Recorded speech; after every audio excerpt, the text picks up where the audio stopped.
Now, Jesse, Alden, before we even talk about anything, we have to address something. Hey!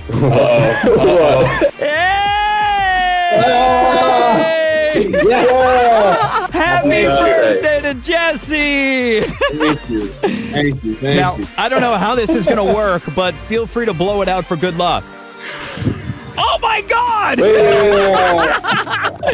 Happy birthday, dude! That's hilarious.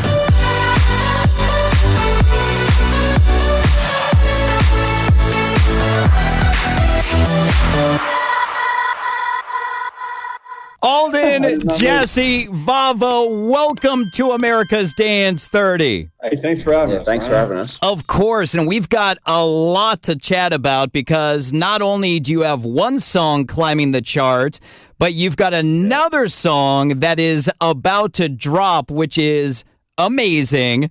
Before we talk all things Take Me Home, let's get to know VAVO a little better with Finky's firsts. Oh, no. Just, oh, no. Oh, God.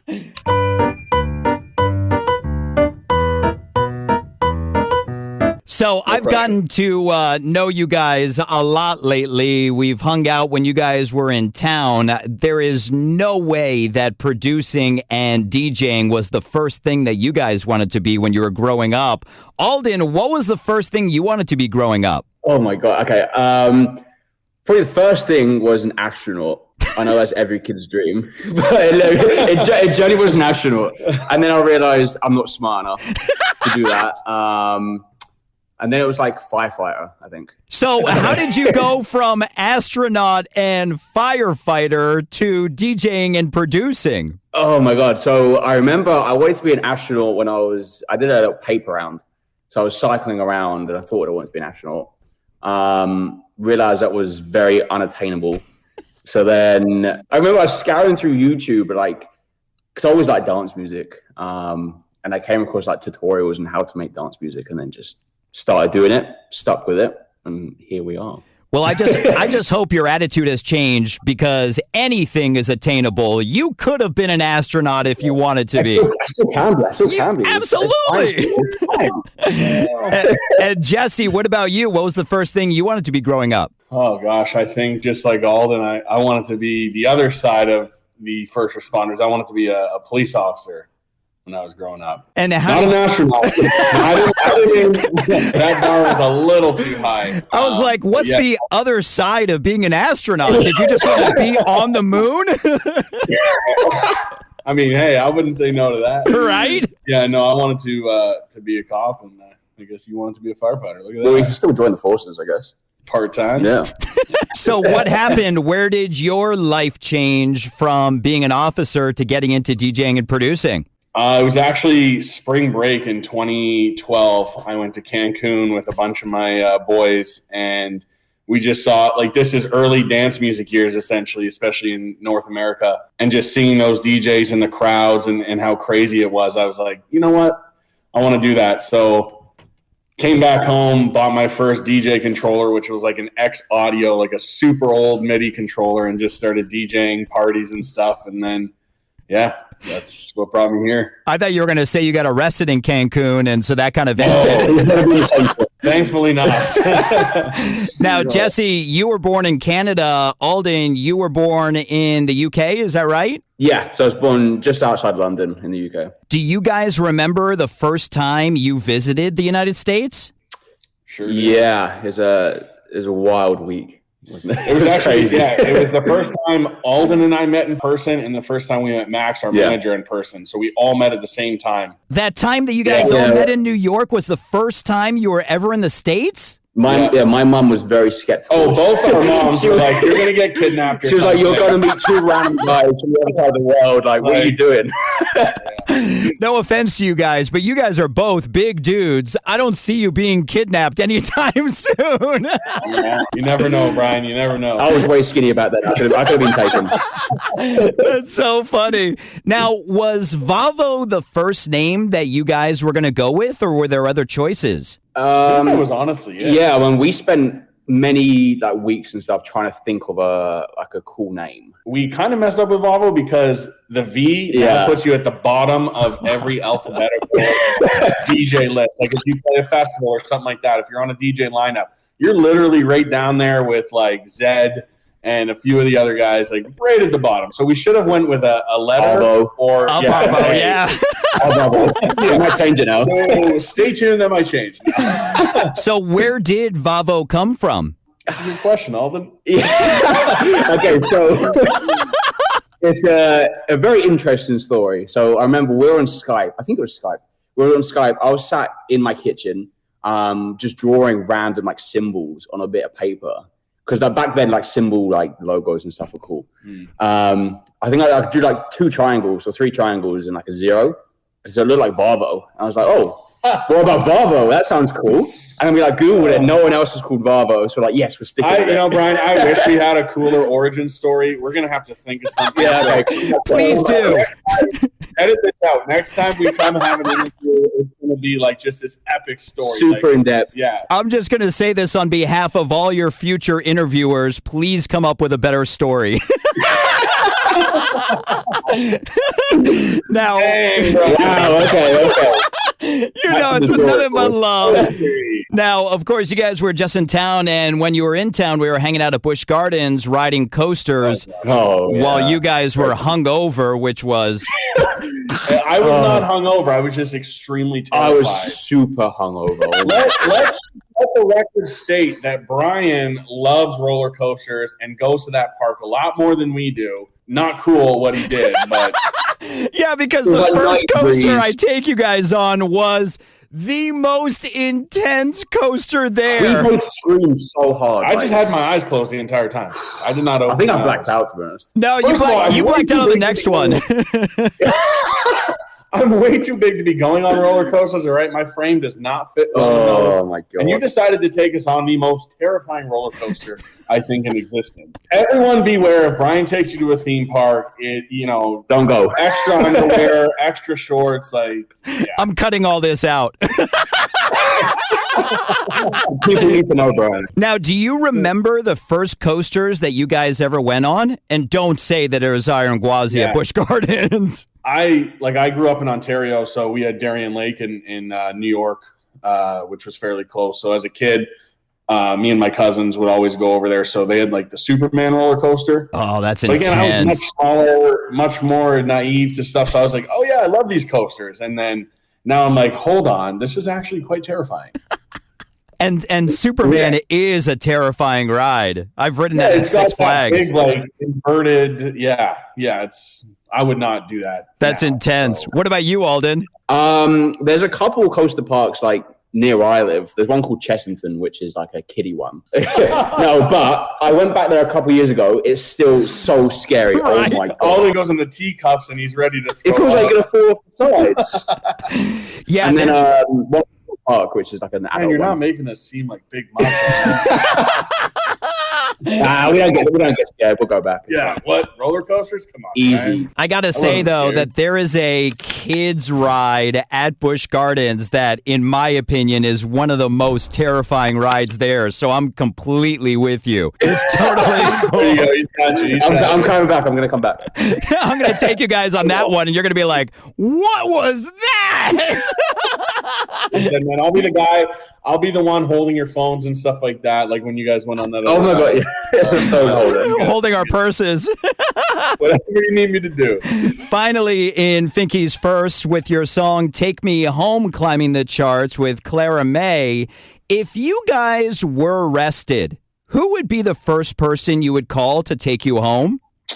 Ooh, what a question. Max. My mom. Max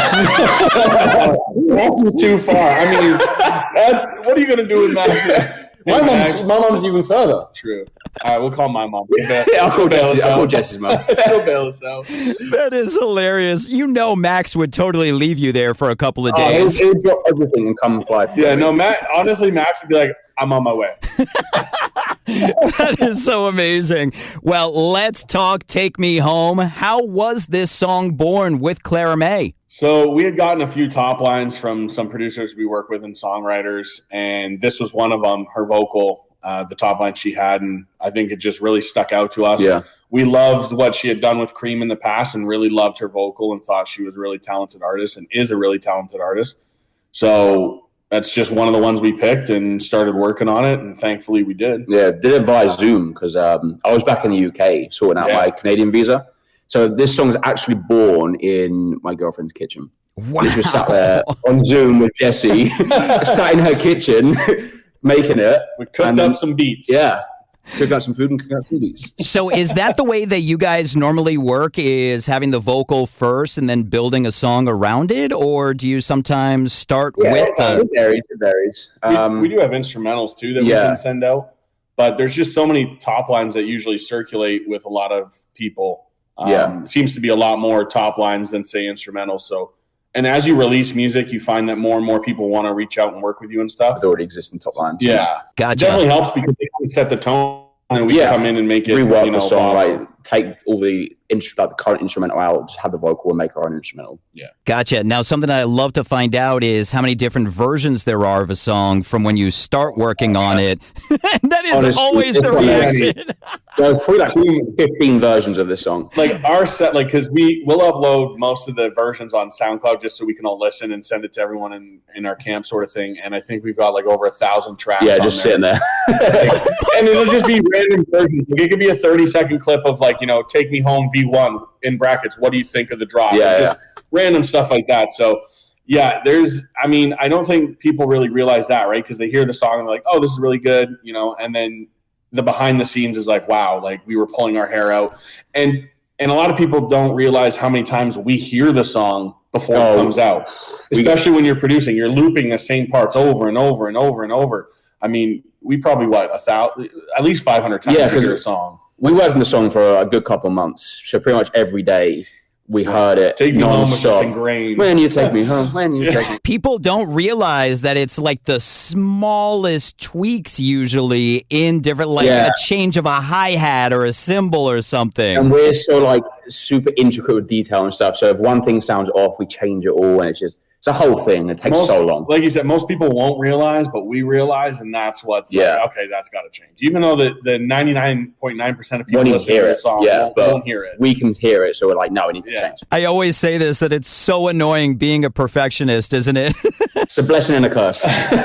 Now, let's talk your latest smash, Waitin' On It. How was Waitin' On It born? So this was another, like a top line that was sent to us. I think around the same sort of time as Take Me Home.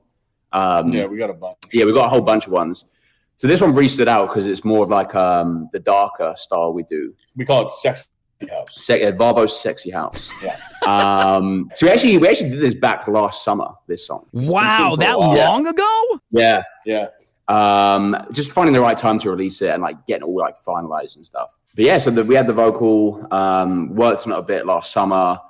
And then this one was a pretty quick one to do because it was very VAVO. Like the minute we heard the vocal, we were like, wow, this is, there's sometimes you'll get a vocal and you're like, okay, we'll try to work it and see what we can do. And then other times you'll get a vocal and you're just like, this is it. Yeah. And this was one of those where we got it. Everything just flowed so quick. I think it's a very infectious song. Yeah, I love the vocals. It's so good.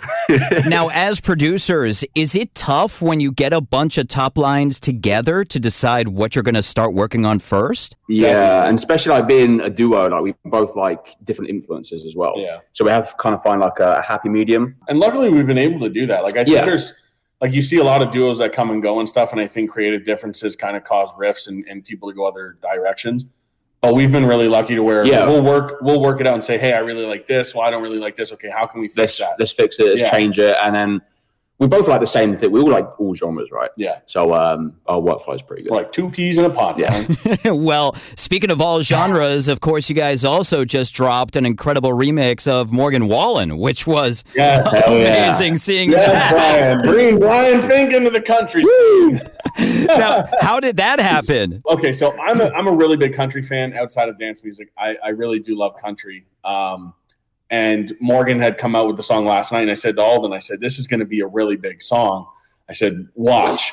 And I said, we need to kind of make a dance version and at least maybe see if we can get it official, because he had done stuff with Diplo before as his Thomas Wesley or his country alias. So I thought maybe we'd have a chance. So we remixed it with our friend Delay, who's over in Sweden.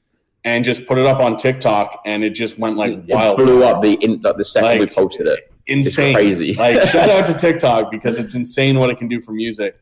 And then we really found out from a lot of people, like, there's just such a large audience for what we call EDM now. And how good is that name? I love that. Not only is it country fans, it's an absolute ton of dance music fans who are just like, you know what? I never liked country music. It's bringing it together. Like, it's so good. Yeah, it works really well. Well, I got to be honest. I think I saw you guys posting your remix before I even saw the original hit. There we go. A lot of people said that. We're bringing attention to the original as well. A lot of people had said that. They said, I didn't even know the original until I heard your remix. That's always a good thing. Hey, Morgan, if you're listening. Morgan, if you're hearing this, please, we still want to please. Don't worry. We've got connections. I'll make some calls. Not going to happen. Hey, Well, Jesse, Alden, VAVO, congratulations on Take Me Home. Congratulations on a song that I have no idea what the name of it is, so we don't need to... Congratulations on Waitin On It at VAVO Music for all the updates on VAVO. Happy birthday, Jesse. Thank you so much for being with us on America's Dance 30. Thanks for having us, bro. Appreciate it.